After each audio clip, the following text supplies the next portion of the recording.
This episode of No Filter is brought to you by Nescafe. Make the most of each moment with a great cup of coffee.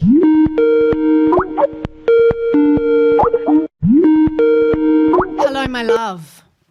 Hello, my darling. How the bloody hell are you? I'm all right. I mean, I feel I'm in the room with you. From a cupboard inside my house that's disguised as a podcast studio, I'm Mia Friedman with a bit of a croaky voice, and welcome to the bonus weekly episode of No Filter, where I call up someone to find out how they're doing in this very weird time. I don't know about you, but there are certain things I've been doing to self-comfort during this global pandemic and weeks of ISO. During the worst of it, when my anxiety was peaking, I realised that starting my day by reading the news was a very bad idea. So instead, I began going to Trinny Woodall's Instagram page and watching her makeup videos and fashion videos.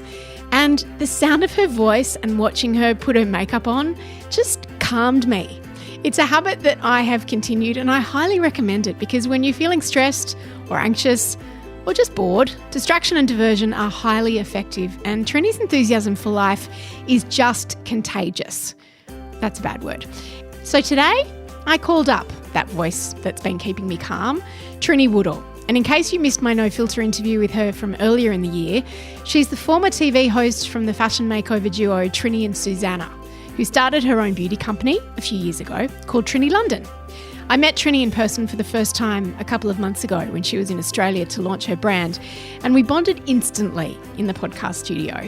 Not only did I fall in love with her straight-shooting mix of honesty and wisdom and self-deprecation and sparkle, but I possibly found my spiritual twin, the only person in the world who loves to wear sequins as much as me. After that first interview where we spoke about ending her partnership with Susannah, having a baby after years of infertility, losing her ex-husband very suddenly, and then battling through financial hardship to develop and launch her own cosmetics and lifestyle brand, I became a massive new fan of not just Trinny herself, but her products.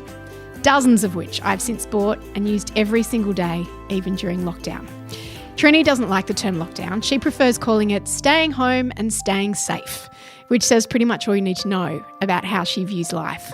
In our chat, which we both got dressed up for, in sequence, we spoke about her mother being a super carrier for COVID, who she's living with, what she's wearing, and how she's running a business and 85 staff from home. Everyone's become obsessed with what everyone else's staying safe at home routines are. And one of mine is I wake up and I just put one of your videos on, your live or whatever you've done while I'm been asleep, and I just hear your soothing tones and it calms me. Or I watch you put your makeup on and it calms me. Oh, darling.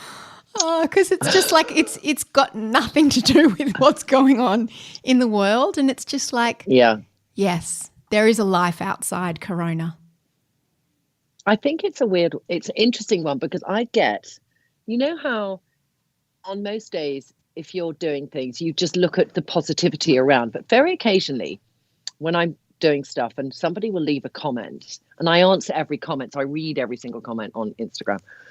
Somebody will say, don't you see what's going on around? Can't you be more responsible? Okay. And, whatever. So luckily I've got really lovely women who would just say, it helps me. But I was sort of think, am I doing enough here? Am I doing enough? And it takes the grown-upness of my 56 years to acknowledge, yes, what I have to give is different from what you have to give during this time. And is different what Mary has to give during this time. So it gives me such joy to hear I can be a nice background noise to make your day slightly easier. I want to check in with you and yours. How is everyone in your family? I know London is doing it so tough, and how is everyone in your world? It's in the sort of family unit here. I've got my daughter Lyla, Charles, my man, his daughter Phoebe, and her husband. So we're a sort of team of 5.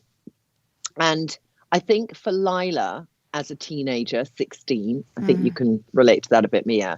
She's got, it's really lucky that she's got Zoom, house party, Facebook, everything. But aside from that, I will be with her And we have a routine here. So I'll kind of get up. Well, she's asleep still. I'm in the floor where she's asleep. This is where I work. And she'll get up. She'll be a bit grumpy. And then we'll have lunch, I've had half my day, we'll have lunch. I'm still making her do tutors. And in England, they cancelled her exams, her GCSE. So there's two ways of a student in this one. Okay. There's either panic. My mock, was it good enough? I'm a fantastically good student. I'm an A student, but could I be an A star? Or there's Lyla. I don't have to go to school ever again. It's like, Lyla, you might have to retake it. You want to go to uni. I don't know if 3 is going to be enough for maths when it could be up to a 9. To have a weird system now. So we have this kind of, I want you still to have an online tutor in English math. No one else is getting that. Except that you're not no one else. You're special and different. So we had a bit of that moment last night, actually. And in terms of London more generally and your team and your extended family, do you know people who have it? I mean, it seems to be so widespread in London. Yeah, I mean, my stepson had it. I think I had it a long time ago in February, but I don't know. I remember how sick you are for such a long time after you got back from New York, when you were in New York and then when you got back. Yeah, and in New York I had a fever. I remember being in the hotel room in New York. This is so unlike me, although I can be grandiose whilst traveling. I was in the hotel room. They booked this hotel and it was tiny and it was a dark wooden room, and I burst into tears and I had a fever and I was thinking, this is so not me. What's going on? So I was for 2 weeks quite sick. Now I can't get a test here. That's the problem. My mum had it, and my mum was in a care home because she has vascular dementia and Alzheimer's, and she's kind of like 6 out of the 10 you can be. Okay, so she does remember things certainly, but she had a cough like a month ago, and then they took her by ambulance that night. They tested her the next day. The test didn't come back for 6 days. In that time, my sister and I kept calling, and we weren't allowed to visit her. And then I was speaking to the matron. I called him up and he said, she's got it and she's going to go to the full-on corona. So the full-on, all old people have corona. And I said, well, how's that ward doing? And he went, well, nobody's come out of it yet. Oh. So he said, and also if it comes to this time, it might be better that we take in an iPad for you to say goodbye. So I was sort of like this. Wow. And thinking, what's the right thing to do? Do I just go down anyway? Do I put on a hazmat suit? Yeah. Or do I stay away? And then my sister and I every day called, and it was quite difficult getting through. Like we'd spend about 2 hours between us on the phone trying to get through because they were obviously just not picking up the phone. And then finally, last week we got through, and the nursing home in the meantime had not told all the other patients or families that my mum had corona, apart from saying somebody has corona, but she went to hospital and then she was tested and she got it. Like inferring she got it in the hospital, and it was 5 hours later that she was tested. So I was like, that's a bit naughty. But anyway, they then called up and said, your mum hasn't developed any new symptoms. She's a super carrier. Okay. So my mother was singing in the corona thing when everyone else was really sick. And they said, look, we're going to send her home. We're not going to even test to see if it's out of her system. We're sending her home. So she went back to the home. And there's 68 people. I think the hardest thing of old people's homes right now is they're all isolated in their room. Yeah. My mum forgets she can't walk. So every 20 minutes, she's probably trying to get up. And only every half an hour do people come in the room and check on her. So, every few days, she's just fallen on her chair and she's forgotten how to press the thing. So, that kind of stuff is more harmful for her now than corona, because even if people in that place get the corona, my mum is a super carrier. She won't, she just like. She's fine. So is a super carrier actually a thing? How old is she, your mum? My mum is 89. And then I heard you also saying that they'd announced in London that if you're over 75, you don't get a respirator. Is that true? They have announced that. And I don't know if that's, we've had 4 days now. I don't know when this will go out, Mia, but we've had a few days where it's slightly gone down. And I just don't trust any figures on anything because it could be less people have been tested. If they accounted for the people who are over 75 who are dying, are they accounting for people in old people's homes who are dying? Don't know.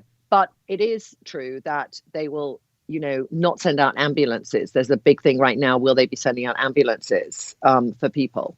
And so, wow, a ton of news and you don't know what's true. Charles, my partner, is 76. Okay. So we have a very strict household. Charles is the fittest person in the household. He never gets sick. He's like a big bull, doesn't get sick. And Phoebe, his daughter, will have coughs and colds. I will sometimes struggle. Lyla would just... So we still are, everything that comes in the house, like shoes are off, everything's sprayed, everything we get from the supermarket, we put Dettol on before we put it in the fridge. We disinfect the house 3 times a day. So we're very vigilant. But, he got, like yesterday, he got conjunctivitis. And he was just saying, I'm going to just stay away. And I was like, why? And he says, because I think it's one of the symptoms. And I'm like, is it?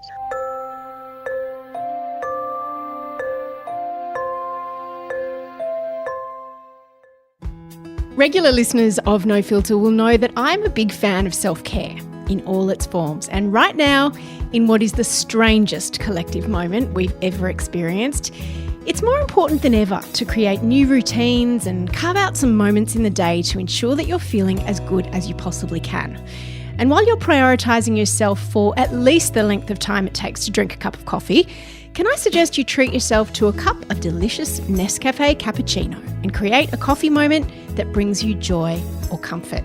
For me, that means sitting outside with my dogs and video chatting with one of my girlfriends who lives interstate or overseas. I have a few who feel very far away right now, and I always feel better afterwards. Carving out that 15 minutes or half an hour every day where I mentally get away from everything and everyone has become my lifeline, because while isolating in a house with 5 other people, 2 dogs, and trying to work and homeschool and record podcasts right here in this makeshift studio we've set up in a cupboard underneath a big pile of cushions, what I crave most is time out for myself.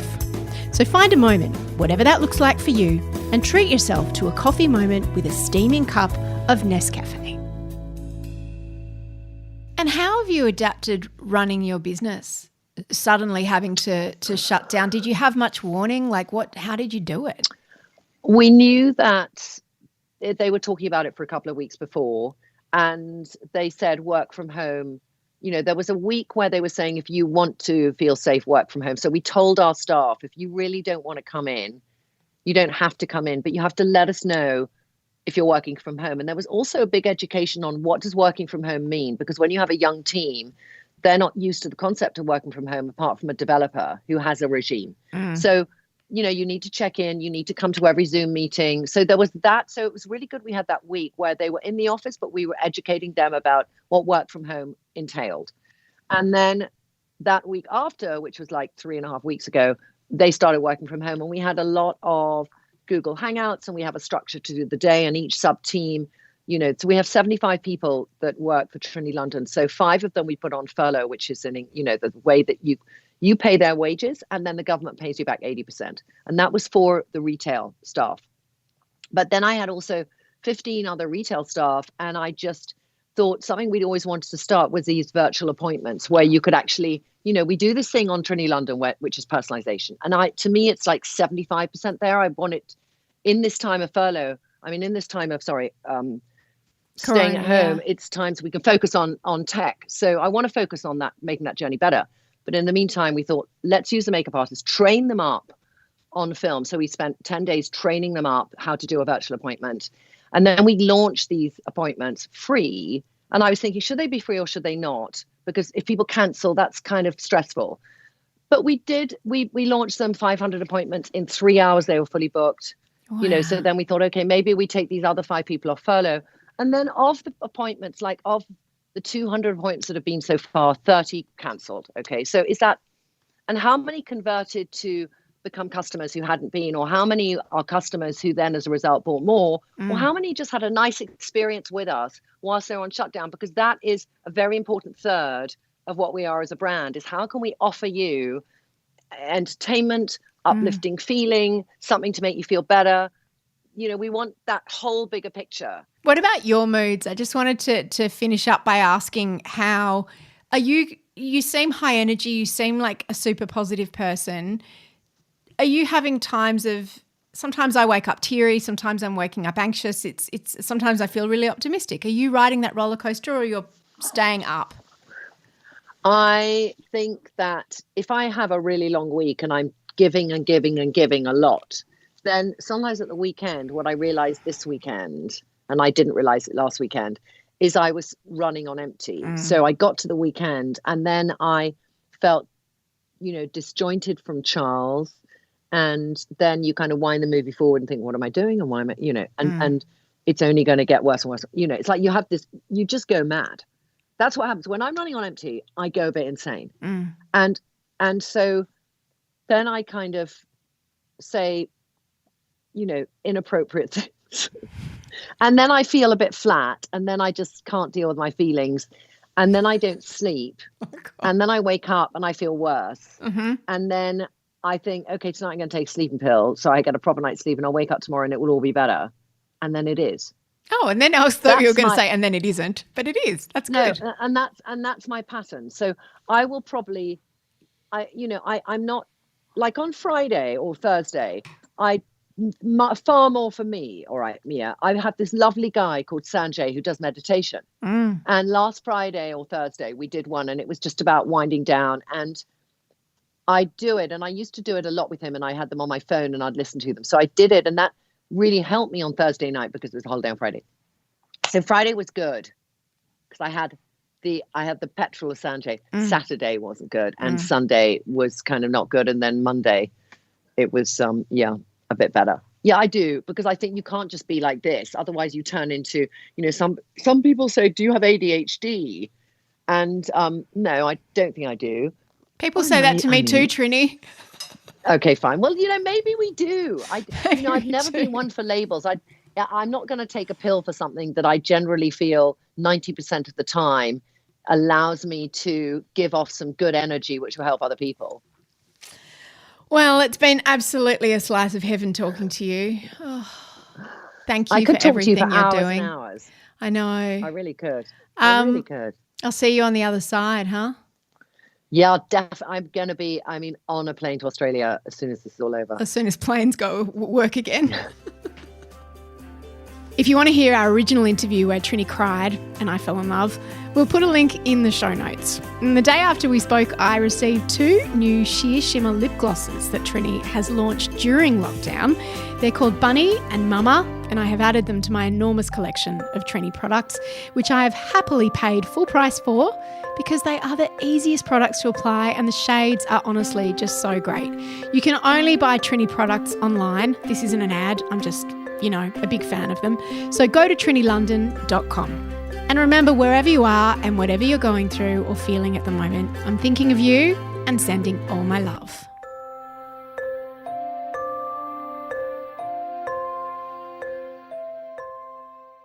This episode of No Filter was brought to you by Nescafe. Make the most of each moment with a great cup of coffee.